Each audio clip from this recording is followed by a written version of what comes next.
What's up, Taiwan? I'm Eric Gao, bringing you the news from Taiwan this Friday afternoon. China has slammed Taiwan President Lai Ching-te for comments that he made during his National Day address yesterday. Reese Ayers is live in Taipei with more on the latest in cross-strait relations. Reese, how did Beijing respond to Lai's big speech? Well, Eric, they responded just with more of the usual rhetoric. China again claiming sovereignty over Taiwan and expressing their disdain for the current administration in Taipei. And all of this in response, as you said there, to Lai's National Day speech, where he said that China and Taiwan are not subordinate to each other. So first, let's take a look at exactly what China's foreign ministry had to say. 赖清德的讲话蓄意割裂两岸历史连接，重谈互不隶属，坚持主权等论调，变换花样贩卖台独谬论，再次暴露其冥顽不化的台独立场和为谋取政治私利，不惜推高台海紧张局势的险恶用心。 Now, nothing too surprising there, Eric. You know, Beijing openly dislikes President Lai Ching-te and often calling him a separatist. But Taiwan's foreign ministry did respond to China's comments, saying that China should understand the goodwill expressed by President Lai in his National Day speech and face the reality of cross-strait relations. Now, Lai's speech this year was a lot more conciliatory than many were expecting, some describing it as an olive branch of sorts to China, but it's one that Beijing so far is refusing to take. And Reese, as China responded in any other way, there were some people who were expecting large military drills around Taiwan in response to the speech. Yeah, well, not too much in the way of a military response yet. Last night there were some incursions into the air defense identification zone around Taiwan. Taiwan doesn't own that space, but it's used as a buffer zone, but nothing too surprising. We are still anticipating some bigger drills, perhaps over the weekend, but when and how, or even if those happen, is anybody's best guess. Although Beijing could respond or react in some more indirect ways, as they've done before, for example, by popping more tariffs on Taiwanese imports to China, or by Beijing pressuring their diplomatic allies to put more pressure on Taiwan by doing things like de-recognizing Taiwanese passports for folks hoping to travel through those countries. But as of now, Lai's less confrontational tone in his National Day speech hasn't prompted any drastic reactions from Beijing. Thanks for that update, Reese. That was Reese Ayers reporting live here in Taipei. Now, President Lai hosted several Japanese lawmakers at a National Day banquet on Thursday. He thanked Japan for its steadfast support of Taiwan, and he expressed hope that relations between the two countries will continue to improve. 祝福日本在石破茂首相的领导之下，国运昌隆，百业兴隆，人民幸福。 Now, the Japanese lawmakers expressed solidarity with Taiwan amid geopolitical tensions in the region. They also said that Taiwan, Japan, and the United States should work together to counter the growing threat from China. Small town saw 2 factory accidents just an hour apart.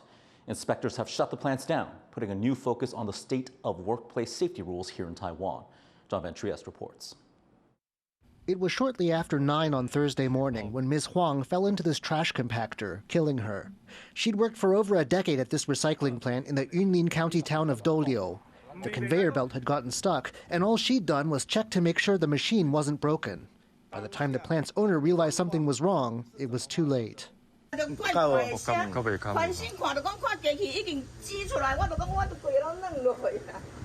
In addition to shocked family members, workplace safety inspectors were soon at the scene. 是调查的结果由治安署中区治安中心这边去负责停工及采罚处分。那我们县府也会做后续的有关职灾的一个卫助的一个事宜。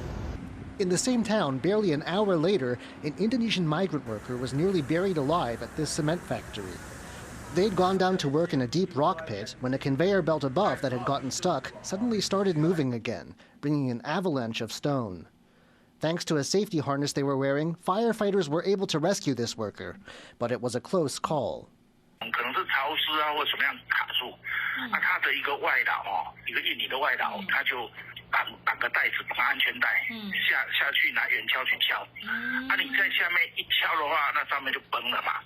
Both factories broke an important work safety rule by not shutting off malfunctioning conveyor belts.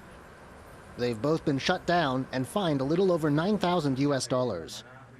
But how to stop accidents like this in the first place? It's an especially tough question where migrant workers are concerned.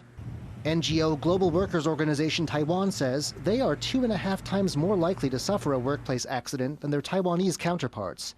And small or medium-sized companies are where these accidents are most likely to happen due to lack of proper procedures. 当事情发生的时候，不要说我会处理它，你需要跟着你的 SOP 来走。那就是给个例子，就是大多数的移工或者是工人，他们都会倾向于我自己去处理这些事情。就是如果有机器发生问题，我会自己去处理问题。但是大多数的 SOP 的话，会是说他们需要把它停机。This and proper safety training, as mandated by the government, are what this group believes are the best ways of overcoming Taiwan's work safety problem, a problem these two accidents have thrown back into public attention. James Lin and John Van Trieste for TaiwanPlus. Life has not yet returned to normal for residents of Taiwan's Orchid Island 1 year after Typhoon Koinu ripped across the island community, flattening buildings and knocking out power and communications. Rick Lau reports. Ushering in a new start with an old tradition. Villagers set off in teams from Taiwan's Orchid Island. The first race since a deadly typhoon struck here 1 year ago. 那刚好我们去年经历了一个很严重的小犬台风，那这台风几乎让整个岛都摧毁掉。那我觉得今天很开心，可以看到大家好像有一种复原的感觉。因为我们6个镇都在一起，很热闹，有跳舞的，有滑冰板做的，有卖东西的，什么都有，所以今天很开心，又是看到很久没有看到的朋友，所以很开心。This time last year, life on Orchid Island was disrupted when Typhoon Koinu brought record-high winds of more than 200 kilometers per hour, knocking out electricity, communications and transport links, cutting off this isolated island community home to the indigenous Dawu. For centuries, the Dawu people have marked the changing seasons with traditional canoe races like this. It's a chance for the whole island to come together and celebrate their unique seafaring heritage and culture. This year, it's also proof that life must go on despite the hardships. And although this is a joyous occasion, many islanders are still struggling to return to normalcy. Orchid Island's 5,000 residents rely on traditional farming, fishing and tourism to get by. For the last year, the island's main road, connecting villages around the coast, has been a construction site. Repairing typhoon damage and moving electric cables underground to avoid power outages in the future is making slow progress. Materials and manpower must be shipped in from Taiwan's main island. 中央已经讲很久，那是因应小犬台风之后，大家才来重视。但是我们希望厂商们或者台电那边、台电端那边能够按照进程来去执行，因为如果说再拖延的话，会影响到乡亲的生计。Accustomed to relying on themselves, many Dawu have rebuilt homes and businesses on their own. They say their needs, particularly at a time of crisis, are not always understood by the national administration in Taipei. Many island residents are still struggling against bureaucracy to get disaster subsidies. Central government paperwork doesn't quite match the reality of life here. 这里是公共猪舍嘛，那个台风的时候就把这边就吹掉。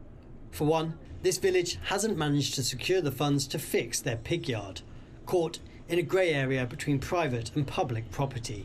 在很多你说像节日或是祭仪里面都会需要杀猪嘛，你落成需要杀猪，那你的猪要养，你要把它养得很大，然后没有猪，你等于是你好像缺少了一个部分，就是身为达悟人，你没有养猪是这样子。These traditions, unique to the Dawu, keep them connected to their environment. At one with their island, over the last year, the Dawu have repaired or replaced half of the boats damaged by Typhoon Koinu, a labour of love and meticulous craftsmanship. These vessels, now showing their mettle for the first time, a display of indigenous tenacity in the face of the wind and the waves. Luffy Lee, Peachy Drung and Rick Lowett on Orchid Island for TaiwanPlus. At least 15 people have been confirmed dead in the U.S. state of Florida after it was lashed by Hurricane Milton. Milton was a Category 3 storm when it made landfall. It brought torrential rain, gale-force winds, and storm surges, causing significant damage to homes and infrastructure. More than 3 million homes are still without power. Authorities have begun search and rescue and cleanup operations, but they warn that flooding is still possible in some areas. 22 people have been killed in Israel's latest round of airstrikes on Lebanon. 117 others were wounded when 2 residential areas and UN peacekeeping locations in Beirut were hit. It's the deadliest attack in Lebanon in over a year, and it's the 3rd time that Israel has launched airstrikes on this particular suburb, saying that they are targeting Hezbollah commanders there. The strike drew widespread criticism. So, as I said, it's very concerning because the parties have an obligation to respect and protect our peacekeepers. And what happened is also a violation of 1701, but also a violation of international humanitarian law. UN Resolution 1701 was a 2006 resolution that was supposed to end hostilities between Israel and Hezbollah within Lebanon. Rehabilitation camps set up in Thailand's jungle are helping persecuted and displaced Rohingya youth from Myanmar fight drug addiction and help them reclaim their lives. Rosie Greninger reports. Getting acupuncture to help treat their drug addiction. These young Rohingya refugees are in a rehabilitation camp in the jungles of Thailand. Members of their ethnic Muslim group were brutally driven out of Myanmar by state forces in 2017. Millions were displaced and have since been living in refugee camps across the region. With little job prospects after finishing school in the camps, many Rohingya youth turned to drugs. You've got sort of 2 large problems. You've got a lot of trauma, a lot of generational trauma, people having to have fled their homes, seen their relatives killed, and then there's an abundant supply of drugs and a sense of hopelessness. And those 2 things put together creates a perfect storm. Addiction has wreaked havoc on many Rohingya refugee communities. With drugs like methamphetamines, commonly known as yaba, becoming cheaper and more accessible than ever. Like now, in some parts of the Mekong, most parts of the Mekong, in fact, getting a pill of yaba, for example, a tablet of yaba, which is methamphetamine mixed with caffeine, is cheaper than buying a beer. In some places, it's as low as less than 50 cents US dollar. Desperate to break free from addiction, many youths come to these jungle-based programs, and some of them stay to work after they've recovered, including Marip, who asked his identity be hidden. In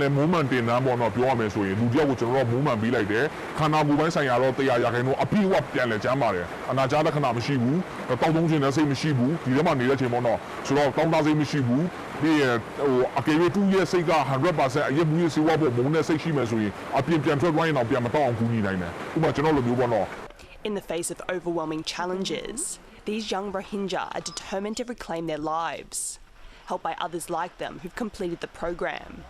There is no price, they say, that compares to the freedom from drugs. Dolphine Chen and Rosie Greninger for TaiwanPlus.